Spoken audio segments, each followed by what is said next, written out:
sandbox MCQ, development ND2, regression 873, reproduction 888, E88, production E9.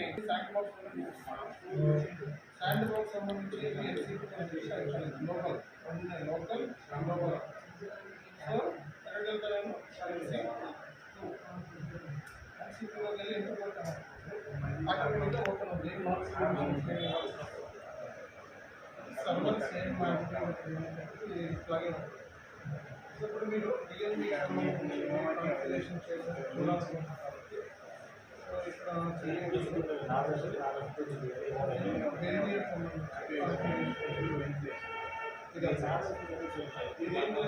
డిస్ప్లేలో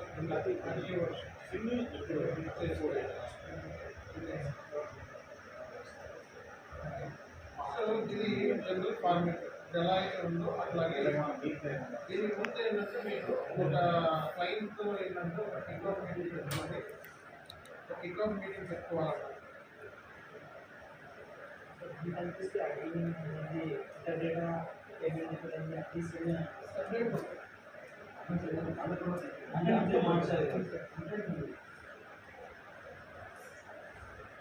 ఈ bank code ఏంటంటే మీకు స్పెసిఫికేషన్ చేస్తారు. బ్యాంక్ స్పెసిఫికేషన్ ఉంటుంది. సో ఈ బ్యాంక్ కోడ్ ఏంటంటే మీకు ఇట్లా స్పెసిఫికేషన్ ఇస్తారు. సో బ్యాంక్ కోడ్ ఇక్కడ ఏం మార్చాలి ఏం మార్చకూడదు అన్ని లిస్ట్ చేస్తారు. బ్యాచ్ బుకింగ్లో ఏముండాలి మొత్తం లిస్ట్ చేస్తారు. లిస్ట్ అవుతారు. ఓకే, ఇదంతా కూడా బ్యాంక్ రిక్వైర్మెంట్ ఇచ్చాడు. ఆల్ కంట్రీస్కి ఇచ్చాడు. సో ఇది బల్గేరియా కంట్రీ కాబట్టి సో ఫస్ట్ స్టార్టింగ్ అవుతుంది. సో ఇదేంటి ఆల్ అంటే అన్ని కంట్రీస్కి ఇది మార్చాల్సింది. ఇప్పుడు నాకు 6 కంట్రీ ఇచ్చారు. 6 కంట్రీస్కి మార్చాల్సింది. ఈ ఫార్మేట్ అన్నింటికి అప్లై. ఇది ఆల్ అన్నింటికి అప్లై. ఇది స్వీపర్ పేమెంట్స్ మాత్రం ఇది ఇంటర్నేషనల్ డొమెస్టిక్ పేమెంట్స్ మాత్రం అప్లై. ఓకే, అట్లాగే ఇది స్వీపర్ పేమెంట్స్, ఇంటర్నేషనల్ పేమెంట్స్, ఇది ఆల్ అన్ని. ఓకే, అండ్ ఇది మిక్స్ రిపబ్లిక్ మాత్రమే ఇది రెగ్యులేషన్ మార్చాలి. ఓకే, చెక్ రిపబ్లిక్కి సంబంధించి ఓన్లీ అమెండ్మెంట్ మిగతాయి కదా. దీనికి సంబంధించి ఇలా రావాలి అంటే ఏదో రిజిస్టర్ చేసుకోవాలి. ఎలా ఇది ఎవరితో మాట్లాడతారు. సో ఇక్కడ ఓన్లీ పోలాండ్ సంబంధించిన దానికి మాత్రం ఇక్కడ పోలాండ్ సంబంధించి ఇచ్చారు. అట్లాగే ఇది బల్గేరియా సంబంధించి రిక్వైర్మెంట్ మొత్తం ఇచ్చడం. ఓకే, ఈ రిక్వైర్మెంట్ అర్థం చేసుకోవడానికి టైం పడుతుంది. ఎప్పుడే చెప్తే అర్థమైపోతుంది. ఈ రిక్వైర్మెంట్ అర్థం చేసుకోవడానికి 10 రోజులు టైం పడుతుంది. ఆ తర్వాత అర్థమైన తర్వాత అప్పుడు మనం ప్రొసీడ్ అవుతాం ఏం చేయాలి. కాబట్టి ఇక్కడ మీకు ఇదంతా బ్యాంక్ కూడా ఇచ్చాడు. ఈ రిక్వైర్మెంట్ ఏ బ్యాంకు? ING bank.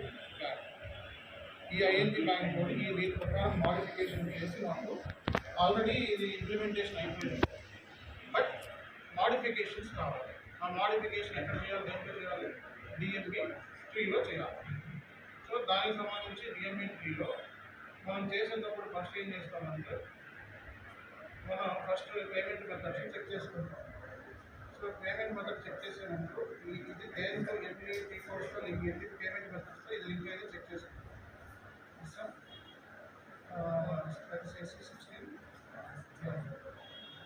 దీంట్లో ఒకటి ఉంది మనకి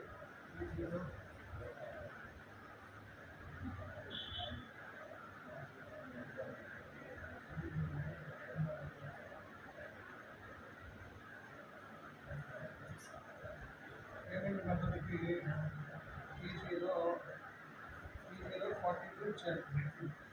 ఓకే, మీరు మీ ఓన్గా పెట్టుకుంటారు కదా.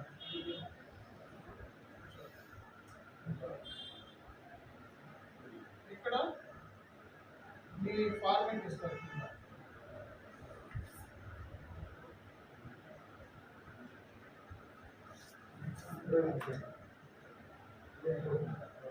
నాకు ఇక్కడ ఏమైనా ఫార్మేట్ ఇవ్వచ్చు. ఆల్ సొల్యూషన్స్లో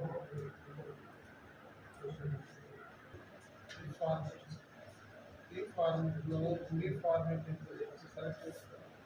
ఇదేంటి పేమెంట్ మీడియం ఫార్మేట్ అవ్వాలి. ఇప్పుడు పేమెంట్ మీడియం ఫార్మేట్ చేసుకోవాలి.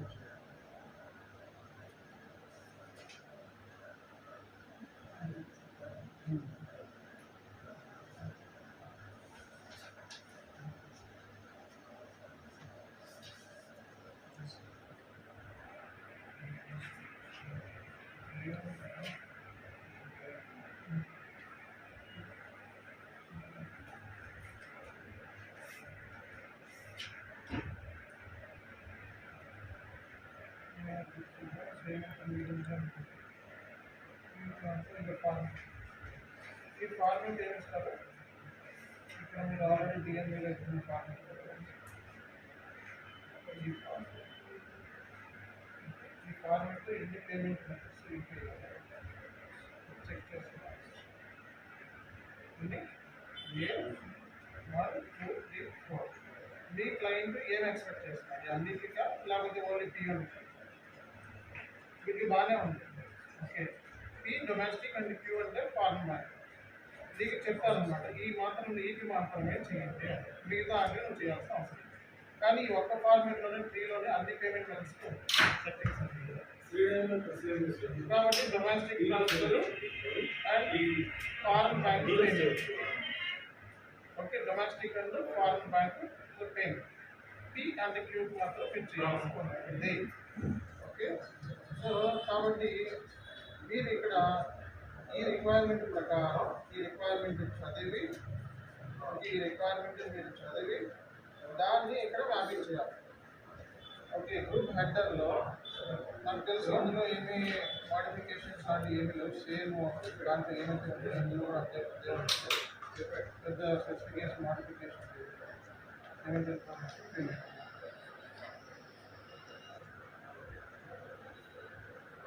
సో ఇక్కడ మాత్రం క్లయింట్ రిక్వైర్మెంట్ ప్రకారం సీమా payments non urgent payments urgent payments SVTL payments New York ఎన్ఆర్స్ ఇవన్నీ కూడా మీకు దేంట్లో దొరకవు స్టాండర్డ్ ఫార్మేట్లో దొరకవు ఇవన్నీ ఎవరు చెప్తారు ఈ క్లయింట్ చెప్తారు సీమా పేమెంట్ మెథడ్ దేనికి అప్లై అవ్వాలి అని చెప్తారు దాని ప్రకారం నువ్వు ఏంటంటే కండిషన్లోకి వెళ్తావు కండిషన్లోకి వెళ్ళి ఓన్లీ ఎస్ అనే పేమెంట్ మెథడ్ మాత్రమే సీమా అప్లై అవ్వాలి సో ఎఫ్పిఏహెచ్ అనేది పేమెంట్ సంబంధించిన ఫీల్డ్ అన్నమాట excel so REF reference so అంటే ఈ రిఫరెన్స్ బేస్ మీద మనం తీసుకుంటున్నాం ఆర్జెడ్ఏడబ్ల్యూ అనేది ఏంటంటే పేమెంట్ మెథడ్ ఫీల్డ్ ఇది పేమెంట్ మెథడ్ ఫీల్డ్ సో ఇక్కడ సో సెకండ్ ఇది రెండు ఉందండి ఇది అర్థం ఏంటి second so payment source structure field అంటే సోర్స్ స్ట్రక్చర్ అంటే ఎప్పుడైనా సరే మనం ఈ